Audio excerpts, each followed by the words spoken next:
Hello student, welcome sunrise online classes. आज हमारा maths का थर्ड वीडियो है जिसके अंदर हम आज सीखेंगे डेसिमल मल्टीप्लिकेशन। इससे पहले हमने डेसिमल एडिशंस एंड सब्ट्रैक्शन की क्लास ली थी। नाउ आज थर्ड वीडियो है हमारा डेसिमल मल्टीप्लिकेशन। उसके अंदर सबसे पहला हमारा क्वेश्चन है 12.4 इंटू 14। ओके, तो सबसे पहले मैं राइट करती हूँ आपका फर्स्ट क्वेश्चन 12.4 इंटू 14। ओके, तो जब भी हम डेसिमल्स वाले मल्टीप्लिकेशन करेंगे तो उसमें सबसे पहले आपको जैसा नॉर्मल मल्टीप्लाई करते हैं वैसा ही करना है, और इसके लिए कंपलसरी है कि आपको मल्टीप्लिकेशन आना भी चाहिए। ओके, तो मैं स्टेप डायरेक्ट 14 से ना करके एक बार स्टेप बाय स्टेप करती हूँ। जिनको नहीं आता है 14 का टेबल तो अगली बार से लर्न कर लें।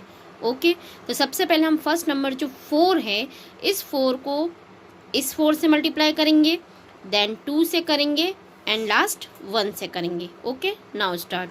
4 4 ज़ा 16, कैरी लगा 1, 4 2 ज़ा 8 और 1 आपका कितना हुआ 9, 4 1 ज़ा 4।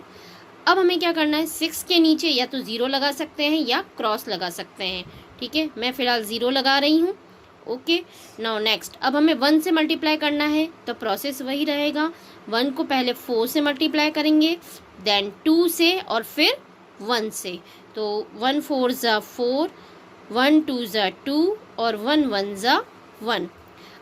इतना होने के बाद हमें क्या करना होता है, प्लस।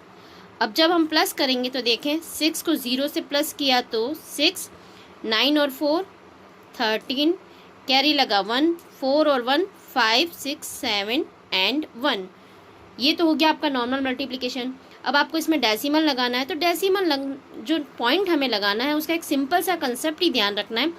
पॉइंट के पीछे हमारे कितने नंबर है, हमें राइट हैंड साइड पे चलना है। ओके, इस बात को ध्यान रखना, आगे नहीं जाना है, पॉइंट के पीछे वाले नंबर को देखना है। पॉइंट के पीछे कितने नंबर हैं, ओनली 1।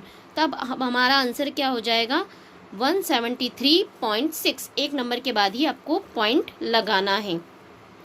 अब हम दूसरा एग्जाम्पल लेते हैं। हमारा दूसरा एग्जाम्पल क्वेश्चन हमारा सेम ही है, 12.4 इंटू 1.4।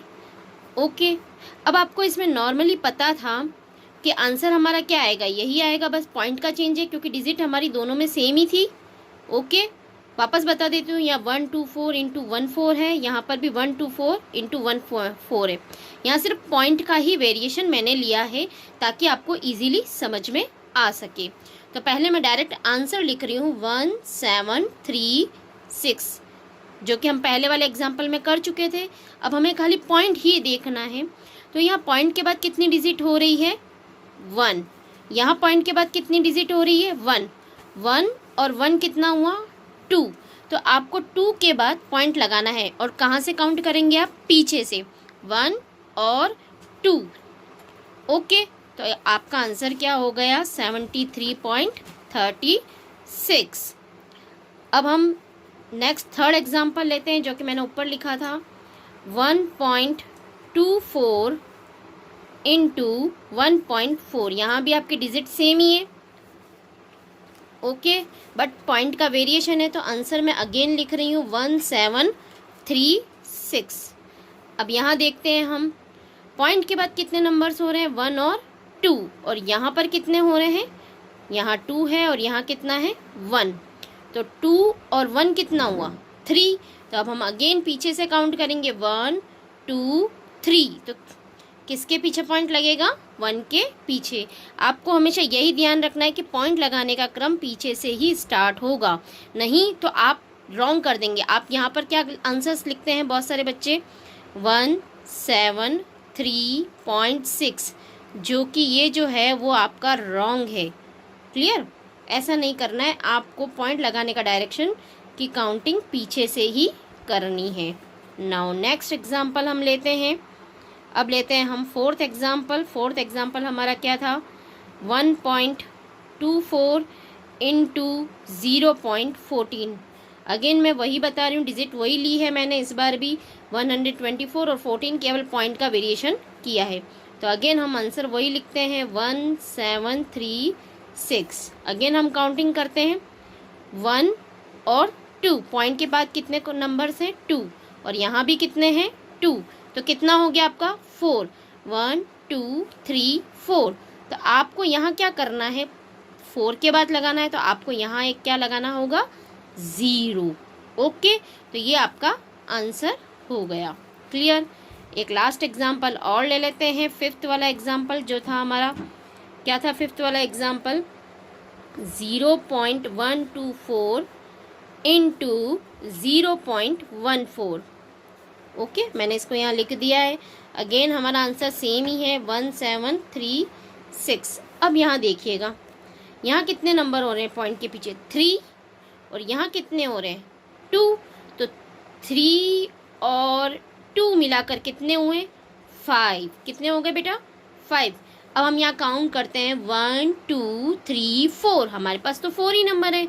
तब हम क्या करेंगे, यहाँ पर आपको इस बात का विशेष ध्यान रखना है, यहाँ आप एक 0 लिखेंगे, एक पॉइंट लगाएंगे, और अगेन आप एक क्या दे देंगे, पॉइंट के आगे 0 लगाना कंपलसरी होता है। तो अब देखिए 5 नंबर के बाद हमने लगा दिए क्या 1 2 3 4 5। ये वाला क्वेश्चन बहुत इम्पोर्टेंट था। इस वाले क्वेश्चंस में बहुत सारे बच्चे मिस्टेक्स करते हैं, तो आगे से आप इन क्वेश्चनों को विशेष रूप से ध्यान रखेंगे। ये क्वेश्चन मोस्ट इम्पॉर्टेंट है। आपको एग्ज़ाम में गलती इसी तरह के क्वेश्चंस में होती है, आप इसका आंसर भी यही लिख कर आ जाते हैं, जो कि रॉन्ग है। तो आई थिंक सो आप समझ ही गए होंगे।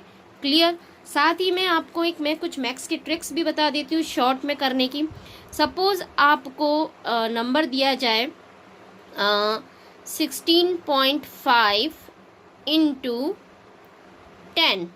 ओके, ये एक शॉर्ट ट्रिक है, इसके लिए मैं और आगे डिटेल में बताऊंगी। यहाँ पर पॉइंट के बाद एक नंबर है, यहाँ हमारे पास एक 0 है, तो यहाँ पर एक काम और कर सकते हैं। आपको जब भी 10, 100, 1000 इट मीन्स डेसिमल्स के साथ जब भी मल्टीप्लाई करने को कहा जाए, तो आप डायरेक्ट मल्टीप्लाई कर सकते हैं 1650। यहाँ पर क्या एक ही 0 था, 165 एज इट इज़ लिखा, और डायरेक्ट हमने क्या लगा दिया 0। आप चाहें तो पूरा मल्टीप्लाई करके भी इसको चेक कर सकते हैं। क्लियर है। आई थिंक सो आपको समझ में आया होगा। यहाँ केवल एक ही 10 था, तो मैंने डायरेक्ट इसके पीछे क्या लगा दिया 0। अब पॉइंट के बाद कितना नंबर है 1, तो हम यहाँ एक पॉइंट लगा देंगे, ये हमारा आंसर हो गया। चलो एक और डिजिट लेकर देख लेते हैं इसका हम। अब अगर हमने लिया 1.65 इंटू 100, तो अगेन आपको यही करना है 16500। यहाँ 2 0 थे, तो मैंने लास्ट में कितने लगा दिए 2 0। अब पॉइंट के बाद कितना नंबर है, एक ही नंबर है, तो हम पॉइंट के बाद 1 लगा देंगे, और ये आपका आंसर। ओके, एक और ले लेते हैं हम 8th एग्जाम्पल। सपोज अब मैंने यहाँ लिया 1.65 इंटू 1000, तो वही प्रोसेस करना है। 165 एज इट इज़ लिखने हैं, पीछे कितने 0 हैं 3। ओके, अब कितने पॉइंट के बाद कितने नंबर है 2, तो 1 और 2 के बाद आप पॉइंट लगाएंगे, ये आपका हो गया आंसर।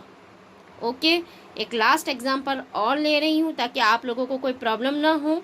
ओके, मैंने यहाँ ले लिया 0.165 इंटू 1000। ओके, तो अगेन आपको प्रोसेस वही रखना है। 165 कितने 0 थे 3, 1 2 3 0 आपने लगा दिए। पॉइंट के बाद कितने नंबर हैं 3 नंबर हैं, 1 2 3 के बाद हम पॉइंट लगाएंगे, that is your answer. I think so आपको सारे डेसिमल मल्टीप्लिकेशन समझ में आ गए होंगे। अगर आप फिर भी आपको कोई कन्फ्यूज़न है तो then with contact with me. Okay, thank you very much.